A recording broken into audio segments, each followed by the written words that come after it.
Background: the business of exchanges. A crash course. Part 6: Business model.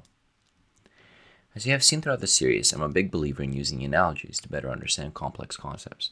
So let's use the analogy of treating a stock exchange like a highway to understand how you can exchange derive their revenues and what kind of motivations drive their business. These differences stem from competition, regulation, and how the exchange came to be. We will take a very high-level view as every exchange is different, and we will go into more specific of each studied exchanges in future writings. However, there are similarities in many of these business models. Revenue streams. Let's set up the situation. We're building a new highway, an exchange, and you are assessing all the ways you can make money. Toll booths, transaction fees. The simplest way to raise revenue is to force every person who uses your road to pay a small fee. In an exchange, you can charge every transaction trade with a small fee. This may not be much, but with millions of transactions a day, these small fees can add up.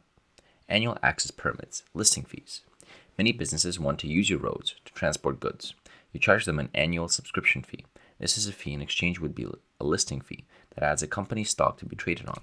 The fee provides predictable revenue and in many countries has the advantage of being paid upfront in the year, allowing businesses to cash up front. This means breaking into 12-month chunks for accrual accounting purposes.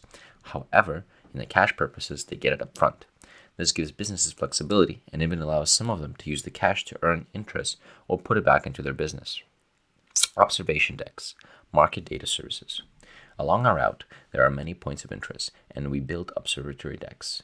These decks allow photography enthusiasts, investors, analysts, and traders to pay fees to access special observation bridges where they can monitor the traffic patterns. Some want basic level, delays, market data, while others want premium prices for their highest observation points with the clearest real-time views, premium data feeds.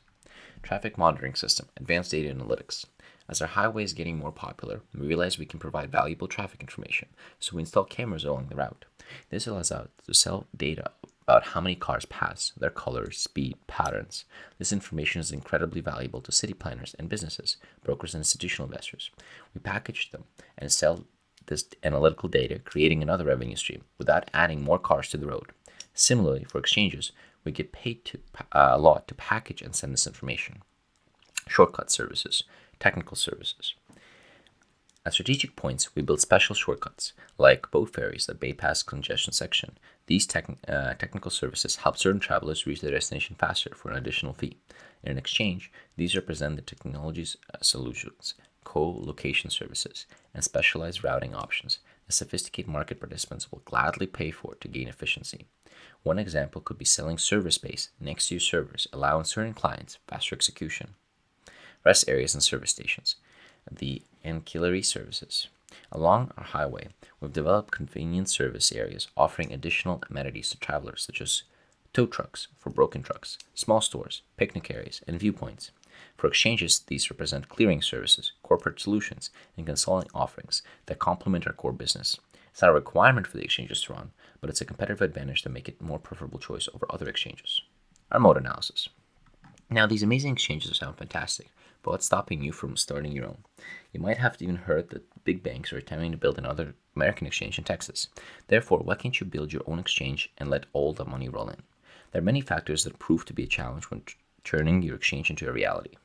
Regulatory hurdles. Similarly to when building a new highway route, there needs many permits, rights, etc. When building an exchange, you would need the proper permissions, get the proper regulatory oversight. Would be a great help if you had the right connections up in government. And in some countries, if there's an exchange, a secondary exchange is not allowed. Cost. It requires a lot of capital to get out and build a new highway. Similarly, if you want to establish a new exchange, there's significant fees for the legal work requirements for the physical components of servers, fiber cables, and real estate. Furthermore, flexibility of being around financial hubs, providing physical proximity to your exchanges to industry players for speedy transactions, or for the intellect required to run these exchanges. These requirements require high upfront costs, but lower maintenance fees. Empty highway problem. The next issue could be called the chicken and egg problem. Imagine you're a big player and you want to buy or sell 1 million shares at $5, a minimum order for prominent fund managers. You need to have the opposite counterparty for the exchange to execute your order. If the liquidity is low, it is hard to invite the necessary participants until you prove that execution of these orders is possible and easy. Granted, this is hard to imagine with a road analogy, but think of it as trucking companies not risking their cargo as they don't know trucks can clear all roads and bridges until many trucks are driven on the road with no accidents. Competition and established routes. When you build a new highway, you're trying to break people's habits by offering them alternative routes. Perhaps it's cheaper to use your road, or it's quicker or more scenic. Exchanges have always competed with existing exchanges. They will need to provide the facilities of your exchanges. You would need to ensure that you can execute quickly and easily, have everything others have, and have a reason to actually switch because of the notion, if it's not broken, don't fix it. It's very hard to break. Again, I'm not going to retaliate that I'm very much simplifying a lot about exchanges here, especially since there are many nuances in different parts of the world, but the essence remains pretty consistent. They are fantastic businesses that work using network effects. And once the initial investment upfront cost gets paid off, they're capital light relative to other companies. It's a business I would very much want to own, so maybe writing with my own bias in mind. Thank you.